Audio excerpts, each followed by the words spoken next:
All right, so we have James Pethokoukis, a columnist, economic policy analyst, and a fellow at the American Enterprise Institute. And you also run a Substack entitled Faster Please, which is really focused on issues pertaining to progress, which obviously we are super interested. James, thanks for joining us. Thanks a lot for having me on. I appreciate it. So you do something very unusual for a policy expert. So typically policy experts interested in economic growth, you're going to hear a lot of talk about tax levels, tax rates, GDP, government debt, and you talk about all of that. Yet you're very interested in the tangible technologies that are driving human progress and the actual impact they're having on the real lives of people. So how did you end up with this semi-monopoly on integrating kind of the wonkish side of policy with the real fascination with progress and innovation? Well, as you mentioned, I'm certainly interested in those things which a lot of think tanks spend a good chunk of their time talking about. Taxes, deficits, written a lot about that. But I suppose one explanation is I'm somewhat tired of writing about that. I'm somewhat tired of writing about tax rate, perfect tax reforms they're going to bring us to a nirvana. Especially since we also just had a big tax reform in 2017. It seems sort of unlikely that we're going to have another really major one anytime soon. So there's sort of just a practical day-to-day of sort of what my interests are. But I've sort of always, and my interest sort of in taxes and these other things was really always about how they affected economic growth and technological progress. Did they help it? Did the incentives help? Did they hurt? So I was always looking, even through those policies, through sort of the lens of faster economic growth, faster rising human welfare. And obviously there's a lot more from the policy side. And as you mentioned, thank you very much for mentioning the Faster Please newsletter. I don't pretend to be any sort of expert on sort of the technology side of things. Exactly how technology is going to change. I'm interested certainly in sort of scenarios and possibilities. What I want to focus on is sort of creating as good an economic sort of environment for change to happen, for progress to happen, and hopefully it'll go in a good direction rather than us trying to direct it. So I'm just trying to look at a lot of different policies through that lens of creating sort of not to overdo it, sort of a pro-progress ecology. Well, then maybe even just speaking as a fan more than an expert, what areas of technology right now are really exciting to you personally, whether or not you're necessarily predicting they'll be the biggest thing in 10 years, but what kinds of things are you following that like you would really like to see come to fruition or you think are coming to fruition?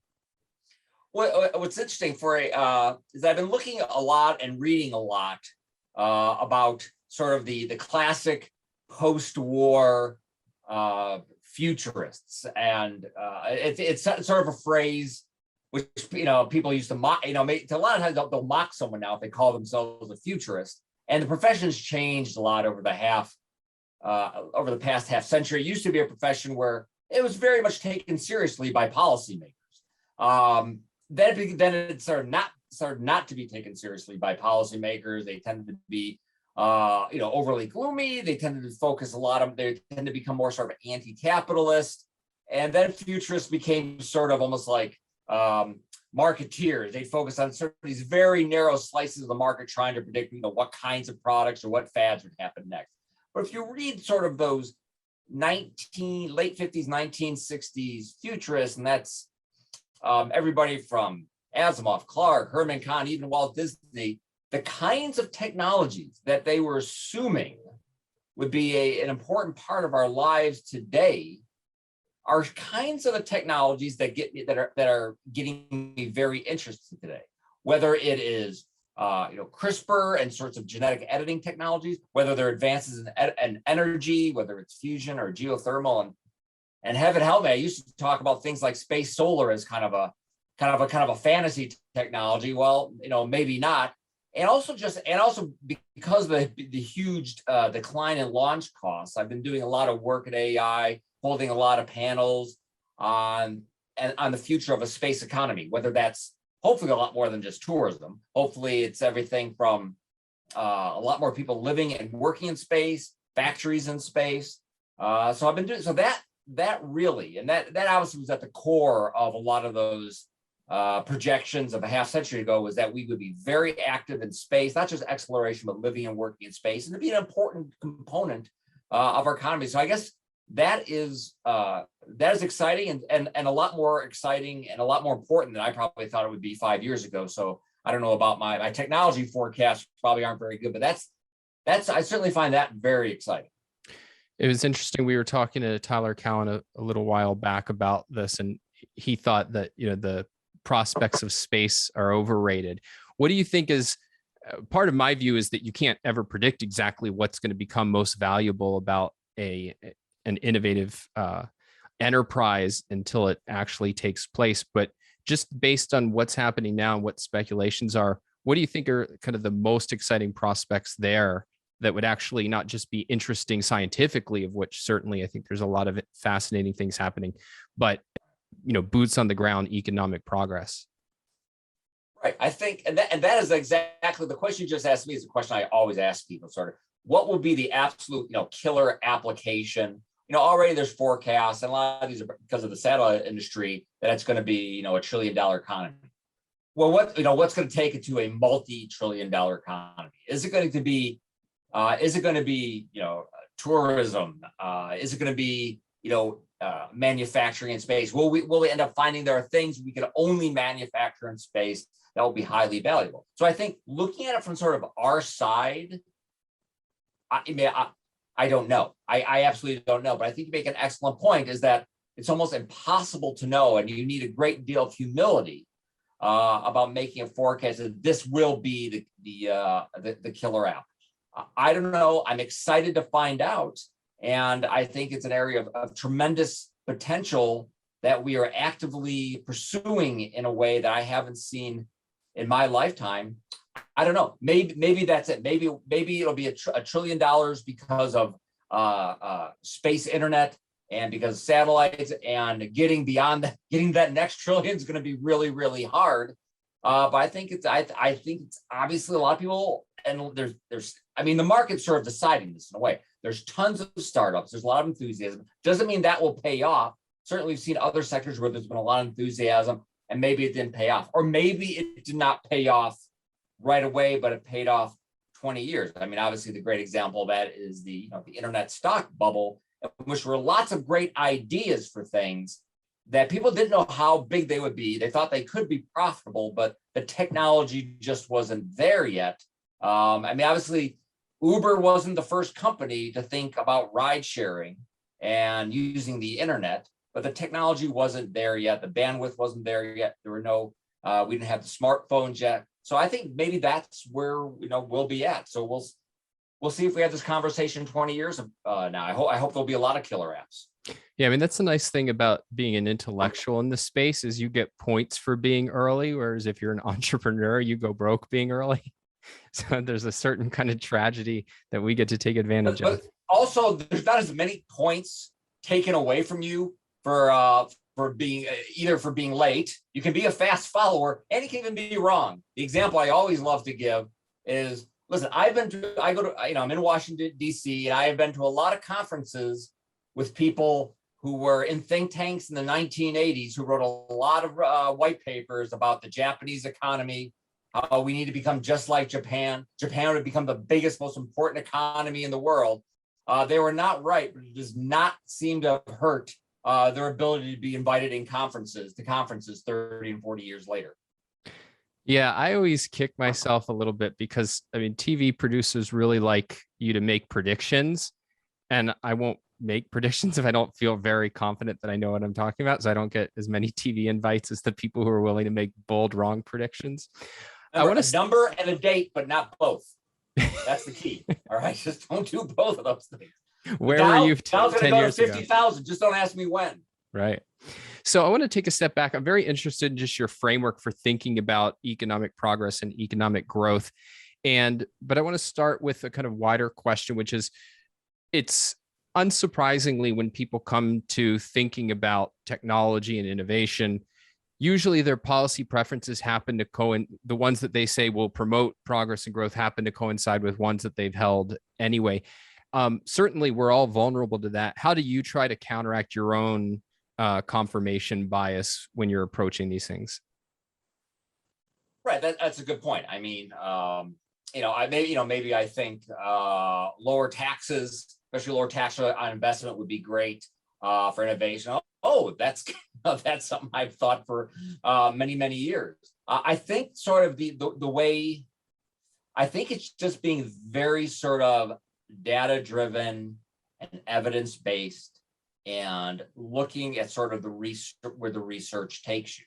I think if you start there and make sure that is sort of thing that sort of governs where you go, I think it will help you avoid just falling into the same, like, again, half dozen ideas that you would have had anyways. I think the fact that my focus has always been on growth means there are certain policies that economists anyway sort of always agree on are sort of good for growth. Like, I've always been sort of pro-immigration, so a lot more people here, that's good for growth, and a lot more smart people here, that's good for growth. So that sort of fit very naturally for me. But again, I try to look at the evidence, not just as much as possible. That's where I sort of always begin, is trying to look at economic research to govern sort of where I go. And so, what's your kind of mental model then for thinking about the causes, or let's say the main drivers of progress? Right. Well, I think I think the easy answer is it's people, it's us, it's you and me, not just us as sort of consumers, and not just us as entrepreneurs or people who run businesses, but people coming up with ideas and then making sure that we have the kind of policy environment that not only does the things that government is supposed to do, the kind of policy environment that allows people to have ideas, allows people to profit from their ideas, and allows people to continue to pursue those ideas, even if they're sort of disruptive to the existing order, to existing companies, to existing sort of political system. That's allowing that kind of disruption. But it really begins, I think, with people having ideas and then making sure that those ideas can be can grow. So I like people. I like there to be a lot of people. I'm not worried about too many people. I view more people coming up with good ideas, whether they're here or other places around the world. I mean, I'm glad you raised that, because if you ask most people about their views on progress, like the last thing that pops to mind is population. And indeed, I think the general way we think about population, it tends to be, well, it's a problem or it's a negative. And the point you're stressing is it's people who are coming up with the ideas that are going to create all kinds of wealth and things that better human life. I'm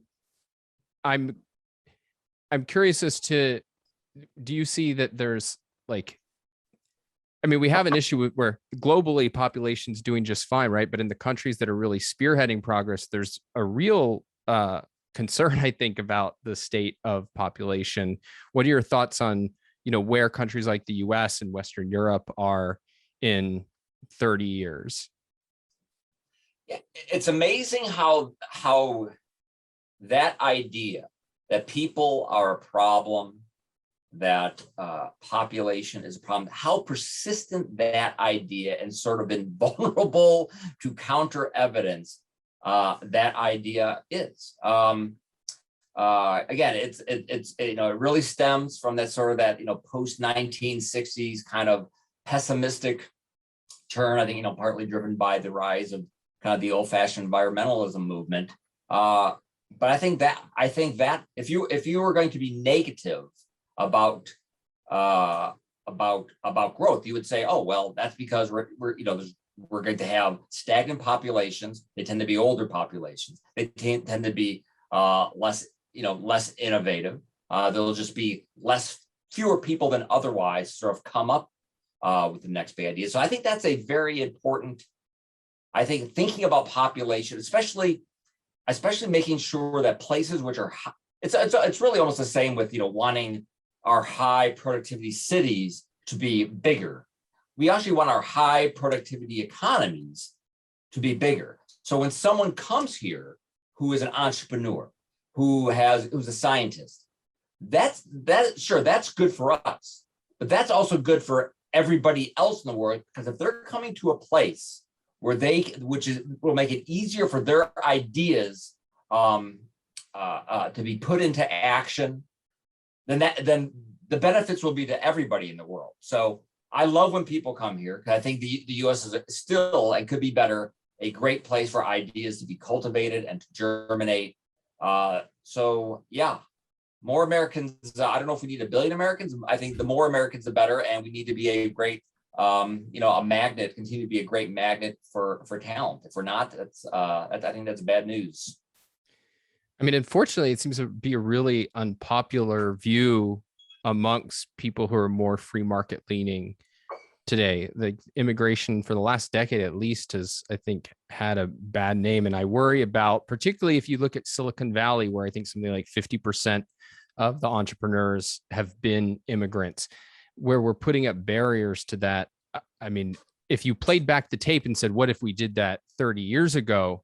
Like, the world would look a lot different and a lot worse. Right.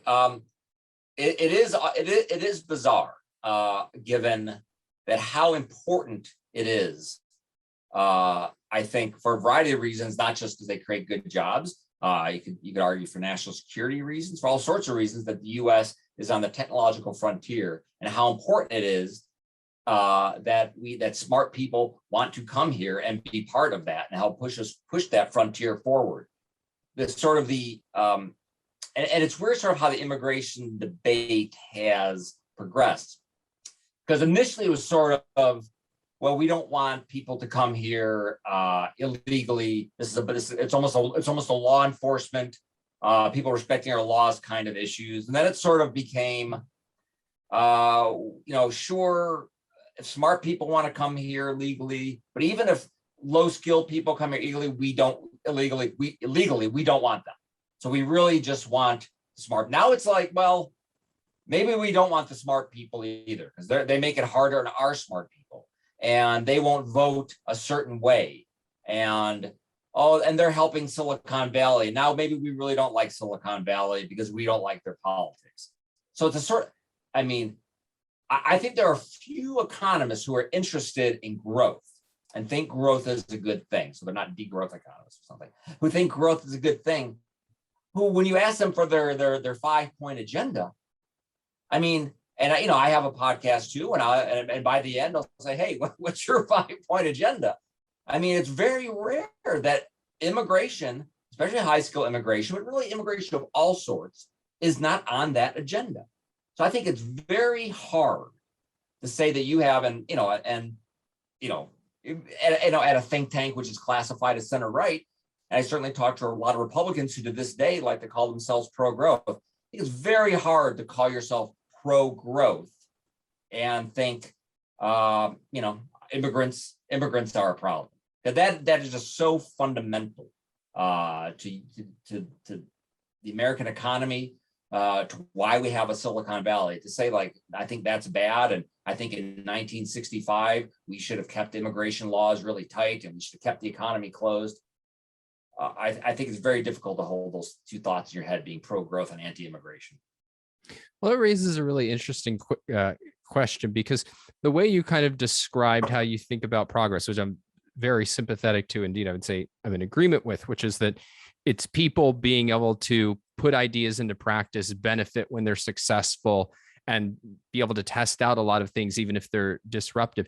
If you put it that way, setting aside the degrowthers, very few people would object to that. And yet that doesn't seem to be what we get. And when it comes to specific issues, that sort of falls by the wayside, and other priorities get lifted to the forefront. What do you make of that kind of tension between something that seems almost obviously attractive? Yeah, we want people to be out there putting their ideas into practice and innovating, and the actual policy landscape we're confronted with. Yeah, well, I think there are at least a couple of things going on. One, right. So it's sort of saying like, I am for economic growth and technological progress. I know that's really sort of, I like motherhood. I like apple pie. Who are against any of those things? But then when a group thinks that might impact them, well, I love it. But in this case, it goes too far. I mean, something like autonomous vehicles. Boy, sort of, what's not to like about not having to spend your days, if you're commuting, staring at someone's bumper, 20 feet ahead of you for 45 minutes, or being able to take a nap in a car, or being less likely to die in your car. Seem to be a lot of obvious goods, but yet you'll have the Teamsters very worried that's going to replace their drivers. So then they'll lobby. So it's the classic case. You have the cost sort of narrowly defined, and those people being very loud and active, and the rest of us who will maybe benefit in a more diffuse way somewhere down the road, we're not paying as much attention. And it's the people who are paying attention right now because they're worried it's going to hurt maybe their union members in the near future. They are the ones really hard lobbying Congress. So again, a lot of things are great in the broad perspective, but if they actually might affect you, even if they might affect you in a positive way, if they'll change your life, I mean, a lot of people are just very change allergic, and they would rather, take the devil they know than even the devil they don't. But even if something that good that might happen, they just don't want to take that. They don't want to take that risk.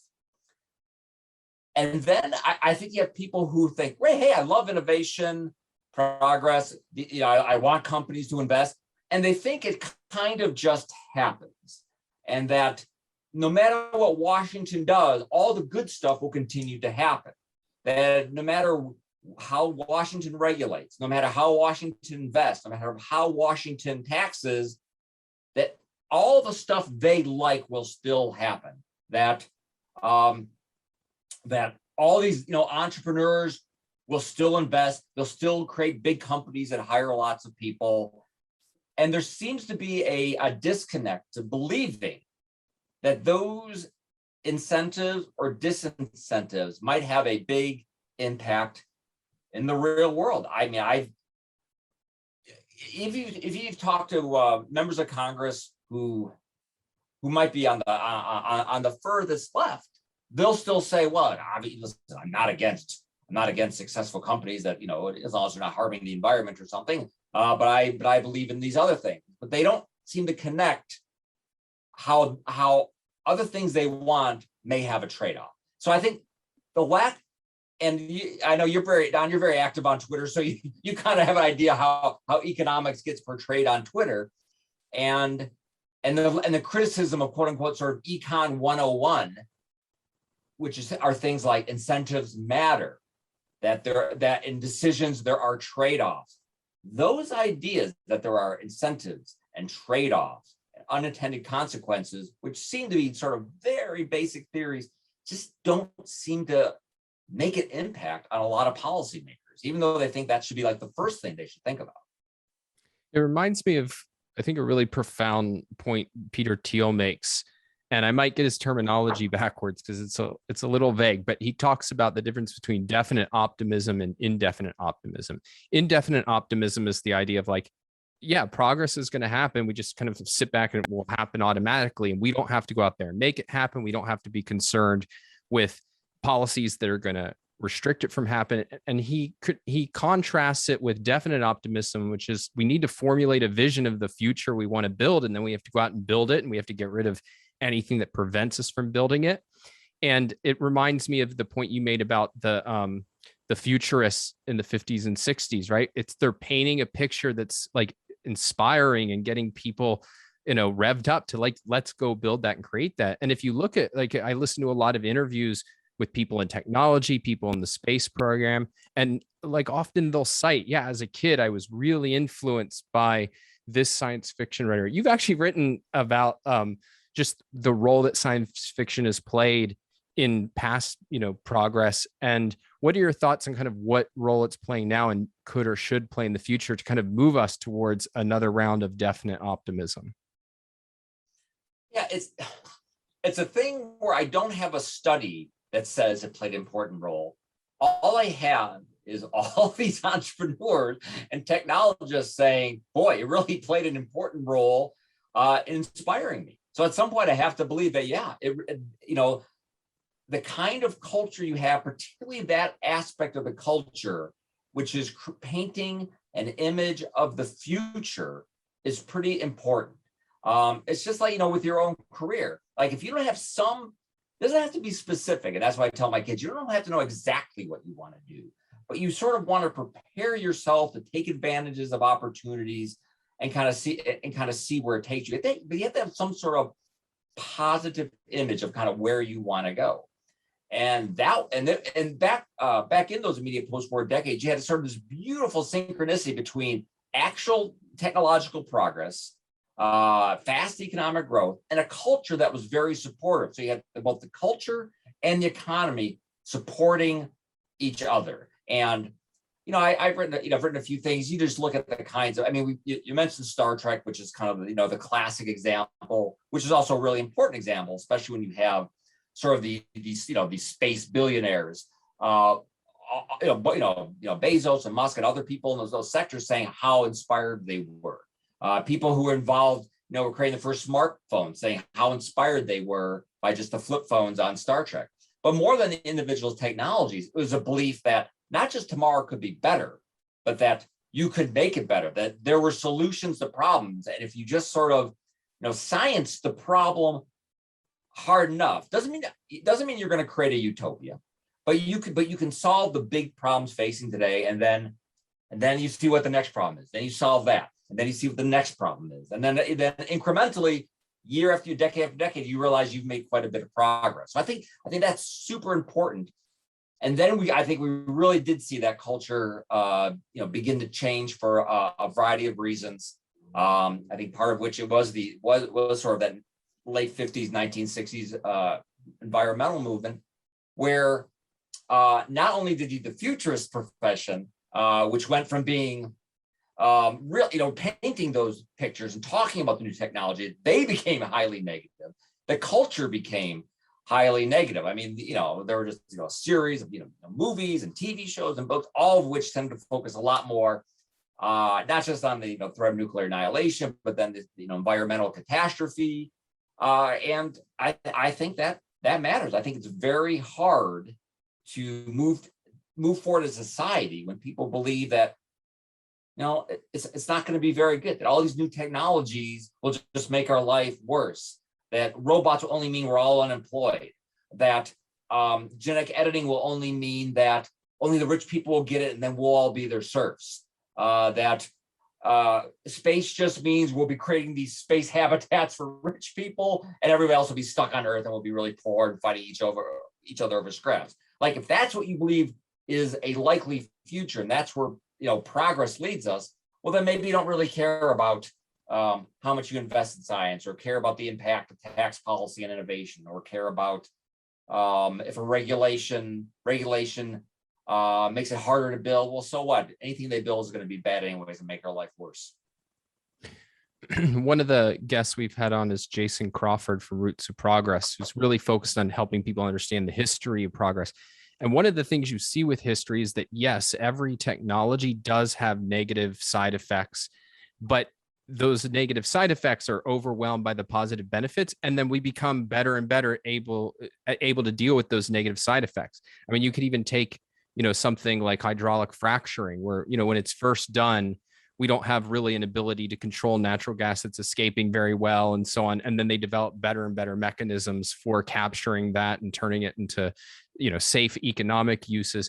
So there's just this history of becoming able to deal with side effects. And so I think you're right that people kind of focus on the negatives, and often there are real negatives, but what they reject or don't take into account is our ability to fix those as well, as long as we continue moving forward.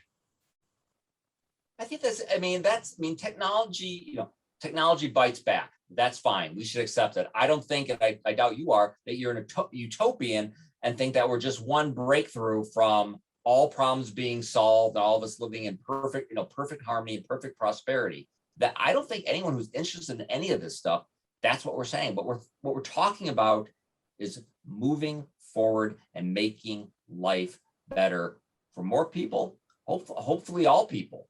And any advance is probably going to have a downside. You're mentioning fracking. Well, now we're seeing, well, not only did it make a hash of all those forecasts of sort of peak oil, which, I remember during that sort of really peak oil craze about 10 to 15 years ago, I remember reading blog posts that you would think by this point, like we would all literally be like, have gone back to the farm and we would all be in agriculture trying to grow just enough food and no one would be traveling anymore. And that didn't happen. And then if those, if the shale revolution helps us create like, a geothermal power revolution, well, I'm not, that's what none of the critics are talking about. They'll then be talking about earthquakes or just the fact that it's still carbon emissions, or they don't like fluids being pushed into the ground. There are problems. We solve the problem. We move forward. More problems. We solve that one and we move forward. Unless, of course, you just don't want to move forward. Then each of these problems looks like not just an insurmountable barrier, but a good reason to turn around.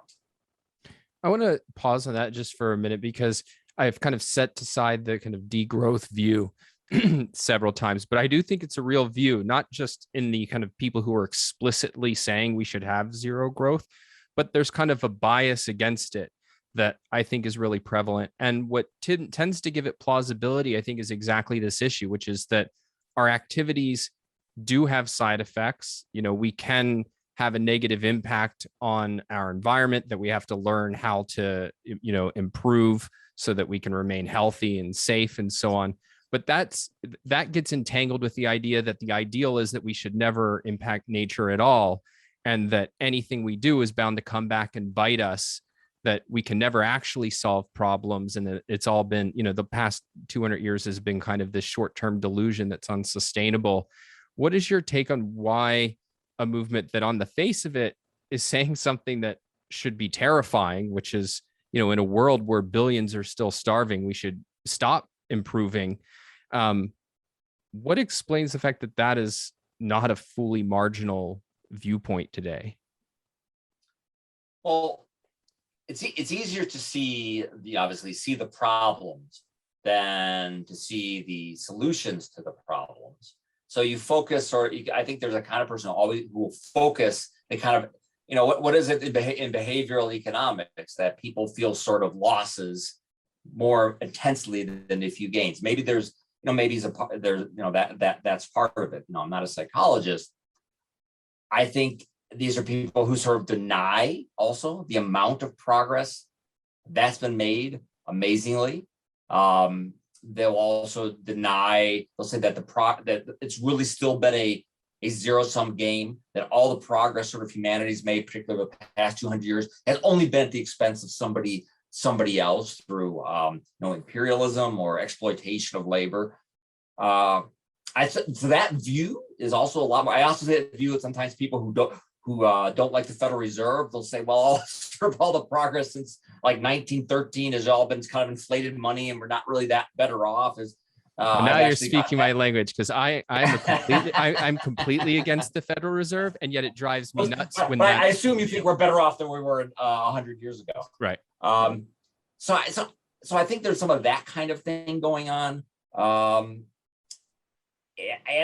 I think there's just a lot of skepticism that progress can be made on a plus basis, that it's not just going to be zero sum, that the downside from the environment won't just overwhelm any of the positives. I think it's also a case that when something decidedly goes wrong, there are people there who will start talking about it. They'll become active. They'll become activated. They'll become activists about it, and then that becomes their job. And then they become they move to Washington and they open up something maybe on Connecticut Avenue, some offices, and those people never go away. forever. They will be talking about that issue, and that issue will never be solved for them. They'll always find a reason to say, well, it's not solved, now it's worse again. So there's sort of a built-in base in this country for people pointing out problems, and they have a vested interest in those problems sort of never being solved. So I think that might be part of it as well. Yeah, I mean, this is a bit of an aside, but this is one warning I always give to people who want to have an intellectual career, which is obviously there's a great value in specialization, but you can really distort your own thinking when you're only looking at one issue and you become a champion of one issue. Like I saw, people who were properly concerned with the threat of Islamic totalitarianism, who saw, Islamism around every corner, the world was about to end, they became really pessimistic. And I think a better example is kind of people who are concerned about, some of these woke issues. And then that's all they see in the world. And, they can't even see any positives. And, the country's about to end in 2 weeks. And so I think even if you're specialized, taking a wider view of where are we overall and how far have we come overall and how much is better the world overall. It doesn't mean to deny that there's real problems, but when we become myopic about them, I think it can distort our impression of the world, as you say. And then when people have a vested financial career interest in hammering home that this is a problem that forever remains unsolved, it can corrupt our whole view of how far we've come. Yeah, sometimes you have to accept, yes from the world as an answer, that maybe something something's improved. But there's always, I think about like newsletters. I said when I started out, newsletters were still a thing where people would buy investment newsletters to be mailed. And there were some letters which they were always bearish. Year after year, these newsletters were bearish. And I'm like, how can someone make money because there are people who want to hear that point of view. They want to know, okay, maybe I'm not bearish about the economy, about markets, but I want to know what that view is. If I was going to, what is the maximalist case for that view? Those people always had a market. So some views there's always a market for those views, but that's not how I sort of want to live. I kind of want to look at the world around me. I want to see how it's changing. If I'm wrong, fine, I'll change with it. And I'm interested in enough things that there's always something to analyze, always something to write about. So then going to that question, where do you think we actually are today? And maybe you want to relate it. I know you've talked to Tyler about the great stagnation debate and kind of his thoughts. What's your take on, the last 20 or 30 years and where we are at this moment in time? Well, given sort of how things often work on a contrarian way, that you would think that just as a point where people have sort of given up, that people accept sort of the stagnation thesis, and there's different versions, that would be at the point that you would expect all of them to be wrong, and that we'd be entering a period of acceleration, of faster progress, faster productivity growth. And maybe that is indeed what's happening. I don't know necessarily the GDP impacts of what's going on with reusable rockets, or what's going on with machine learning, or something that seems sort of less sexy, but is important. People working from home and don't have to commute as much. All these things, or businesses taking advantage of a pandemic by becoming more digitized, and not just whether it's more Zoom or trying to put more technology in their businesses. All that together, I mean, I hope I hope that means that we will look back a decade from now, it will be a period of acceleration, whether they want to call it the new Roaring 20s or the beginning of the Roaring 21st century. I hope that it all adds up to something, but I would hope policymakers, are encouraged enough to want to focus more on these issues and figure out how they can encourage them, but also not take it for granted that what they do doesn't matter, that something has happened in the economy, and it somehow, because of the post-pandemic era and something with AI, that's all going to speed up. We don't have to do anything, or we can't hurt it. First, sort of to do no harm, But then think about policy through the lens of, will this make us more innovative? Will this improve human welfare? Boy, I just don't get the people who wonder about, well, so what? Why? So I don't understand why you're concerned about technological progress. And I realize sometimes we've talked about people on the left, but there is certainly an element on the right who view this as just disruptive to communities, disruptive individual workers who then now have to move or change jobs. They don't like what their kids are seeing on computers or spending too much time on video games, who just don't like any of this. So they're like, wow, progress. What does that mean? Better YouTube videos. I don't see the value in it. Meanwhile, as you pointed out, you have still lots of people living on very little money every day. You have people suffering from diseases in both poor countries and rich countries. You have, not to mention, we don't know kind of the amazing things we can create in the future, and to not think about any of that and just focus on, well, what is tech going to really do for us? What, give us self-driving cars? I like cars. I like my pickup truck. I like driving around. I enjoy that. Now you're going to take that away from me? I mean, that sort of anti-progress view, you can find that on either end of the political spectrum. Yeah, I'm glad you made that point. Virginia Postrel in The Future and Its Enemies really stressed this, that opposition to progress certainly can't be put in a left-right prism, and that what you often see is a fusion between, I forget exactly what her terminology is, but you can think of more traditionalists who like, we don't want things to change, and then the kind of central planning mentality says it'll change, but only when we say it will and how we say it will. And that there's kind of this united front against progress. But I also, this is the optimist in me, but I don't think I'm completely Pollyannish about it. There's a flip side to that, which is I actually think that a shared excitement and commitment to progress is something that can unite a lot of people from a diverse set of ideological backgrounds. Noah Smith, who's a left-leaning economist, I think has generally been very big on the importance of being pro-progress. He's been very vociferous against the degrowth movement.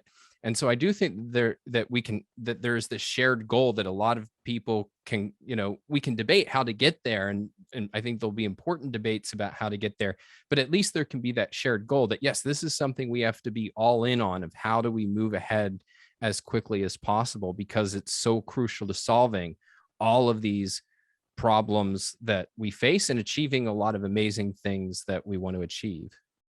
Yeah, I think you mentioned Noah Smith. I think there's a certain group of people sort of on the center left that it's been a bit of an eye opener lately, because I think they'll see areas of progress. They'll see things like SpaceX and Blue Origin, and they'll understand, this isn't just about a billionaire space race who can get to orbit first. That there's like the potential for a vibrant space economy. Or they'll see the big drop in solar prices, or they'll see some interesting developments in advanced nuclear fusion. They'll be like, wow, there's a lot of stuff going on, that there's a way to deal potentially with climate change that isn't about us living smaller lives. So this is exciting news. And then they'll see people maybe further to the left of them not be excited at all about any of that, who will dismiss the advances in space travel as a billionaire space race, who will dismiss all these other advances in energy and not be at all excited by them. They're like, well, what are we doing here? What's the point? What's the point of this? Is the point ideally to create a more prosperous world, or is the point something else? And maybe I don't want to be a part of that. So I hope that there's enough overlap and common ground that people who are interested in these things can work together on them. So as we're wrapping up, I wanted to ask you about, and I think you even raised this earlier, that kind of your view of Silicon Valley, and in particular in the context where, in a world where our Republican and Democratic leaders agree on nothing except that we need to lay the smackdown on Silicon Valley. I mean, I'll just state the kind of briefest part of my view, which is like everything, it's mixed, and I don't necessarily love the politics that come out of there and so on. But I think that what they've added to our ability to live longer, healthier, happier lives is enormous, and that what they've done is fundamentally something to be admired. And then the culture of creation there is, I mean, is the best of America in many ways. And so I'm very disturbed by these attacks. What is your view of Silicon Valley and what the future holds? Imagine what our politics would be like if the most important search engine, online retailer, social media company, if the company turning space travel into a private sector venture, if all those were German and French companies right now. We forget this American decline, failed state stuff. They especially heard during the pandemic. That would be our politics would be utterly infected by that stuff. We should be glad we have them. There are a dozen new white papers every day in Europe about their lack of being able to create high impact startups, constantly talking about it. And obviously China is doing their best to create their own. So it's sort of, you don't appreciate what you have unless I guess you don't have it. And you're right, it's sort of a weird area of agreement on the left and on left and right, Republicans, Democrats, both sort of have a different thesis about the actual problem, where people on the left sort of more traditionally, they're worried about their corporate power and it's bad for democracy. People on the right, it's more of a, they just don't like us and they're censoring us kind of issue. But I'm concerned that they will come together and put together, bad regulations, bad antitrust that will damage what is a part of America that still seems to work pretty well. And yet it's a weird sort of dichotomy because they're worried about that. Yet in this new bill going through Congress, this R&D bill, they want to create more regional tech clusters around America with the dream that maybe we'll have a bunch of Silicon Valleys around America. So there is an understanding of the essential values, so much they would like to create more of them. I'm not sure that's going to be very easy to do from Washington, but I think if we end up screwing this up, we'll be very sad on the other side of it. Well, given that you focus so much on policy, I don't want to finish without asking for your opinion. And what is the policy that most worries you in the near future? And what's one or two things that you really think are at least semi-realistic in the near future that would really help move us forward? Yeah. Semi-realistic politically is what I mean. Yeah. I am worried. I am worried about the immigration thing quite a bit, because no matter what the actual policy is, if people sense that they're not welcome here, the culture is no longer welcoming to them, even if the rules don't say it. The rules haven't changed, immigration laws haven't changed, or maybe technically that makes it easier. If they believe this is no longer a welcoming country, I think that's bad. So I'm actually very worried about that. It's been so important, and if we're hoping that all these smart people from overseas will be replaced by better educated Americans, maybe you haven't looked at the progress of education reform in this country. That's also pretty sticky. So I am super worried about that. And I think on the plus side, I hope that when we think about sort of the geopolitical situation, and people are very worried about China's rise, China's technology companies, that will be used as a good catalyst for us to decide that the way to sort of beat China is by out inventing them, by using our traditional strengths as being a place where government does what should do well what it's supposed to do, fund science, but it also has a kind of environment where people are encouraged to start companies, to use that science and create fantastic companies and innovate and take that science to the next step. That makes me happy. That people we can use China as an excuse for those policies. Hey, we don't want to slash basic research spending. We should have more because of China. We don't want to ruin our big companies. China has big companies. We don't, and maybe they're about to ruin some of theirs. We want to make sure we have these big, successful technology. We don't want to screw it up. I just hope what we don't do is says, we need to follow the China model, which means we'll need a lot more direction, technology picking, and company favoring in Washington. So I hope that we can continue to do big things, and if we have to use China as the excuse to do them, great. As long as those big things are smart things. So I guess that's my answer. James, how can people follow your work, and certainly how can they sign up for your Substack? Sign up and evangelize it. The Substack is called Faster Please. I also have a column that pops up from week to week at theweek.com. You can go to AEI or the AEI Ideas blog, find my stuff. Though because it's fairly new, I will also doubly recommend the Faster Please Substack. I am also on CNBC from time to time. All right. It's been a pleasure. Thanks, James. Thanks, Don.